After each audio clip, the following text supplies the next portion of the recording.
Let's talk about earnest money. What is earnest money? What's the purpose of earnest money? And how can you lose your earnest money in a real estate transaction? First of all, earnest money is a deposit that's made by the buyer to show they are serious about purchasing the property. It's kind of like a good faith gesture, and it's typically made when you submit an offer on a house. That deposit assures the seller of the house that you are a serious buyer. Why do you put earnest money down? Well, because it can strengthen your offer, especially in a competitive market. It demonstrates to the seller that you're a committed buyer, and it makes your offer more appealing. So the deposit is held in an escrow account, and it will be applied towards your closing cost or your down payment once you go to closing. How much earnest money do you put down? Well, that's going to depend. If you're a first-time home buyer and you're buying a $250,000 house, you're probably only going to pay $500, $1,000. If you're purchasing a $500,000 home and you're a cash buyer, or you're putting 20% down and only financing 80% of the purchase price, you're probably going to put a little bit more earnest money down. They may ask for 1 to 2% of the purchase price in earnest money. So there's no set amount for earnest money. It's all really going to depend on what type of property and what type of financing that you're doing. Now, let's talk about how you can lose your earnest money. The contract itself is going to have several contingencies in it, meaning things that have to happen in order for you to purchase that house. And if any of those contingencies are not met, then you're going to be able to get your earnest money back. A home inspection is one.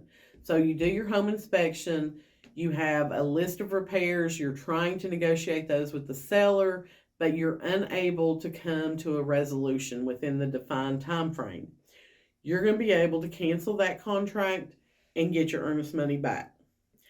Let's say you have a financing contingency and you lose your job. Obviously, you have no income. You're not going to be able to get a loan on that house. You would be able to terminate the contract, provide a letter saying you were denied the loan, and you will get your earnest money back. You have an appraisal contingency. You're going through the financing process. You've agreed on a purchase price of $275,000. The appraisal comes back at $260,000. Seller says, I'm not dropping my price. And you don't have $15,000 to pay the difference. You can cancel the contract. You're going to get your earnest money back.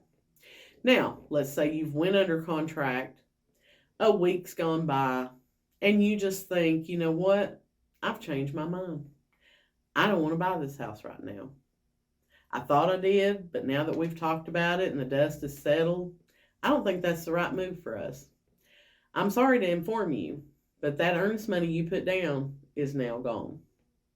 You can't just change your mind about buying a house and expect the earnest money to come back to you.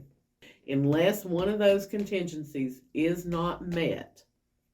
I had a situation recently where a buyer was gung-ho. They had been looking at homes for 6 to 9 months, pretty much in about a 60-mile radius. They've been going around looking at homes at least once or twice a week. Finally found the house they wanted. They would not do a home inspection. They waived that home inspection. They wrote a cash offer that was going to be contingent on the sale of their home. And they really believed that a buddy of theirs was going to buy their house. Come to find out, yeah, the buddy didn't want to have to borrow the money that he would have to borrow once he sold his house to be able to purchase theirs. So that was a no-go. They didn't want to list their house, so they wanted to cancel the contract on the purchase. We explained to them, you're going to lose your earnest money. And they got very upset about that. I think sometimes as real estate agents, we're so used to doing this day to day that we oftentimes forget that everybody doesn't do this on a regular basis like we do. It taught me the lesson of I need to be more stringent in explaining to buyers how they can potentially lose their earnest money. But again, it all boils down to I tried to tell them not to waive their home inspection contingency, but they were very adamant they did not want one. A home inspection contingency is a great way for a buyer to be able to get out of the contract should they get buyer's remorse within the first week or so of going under contract.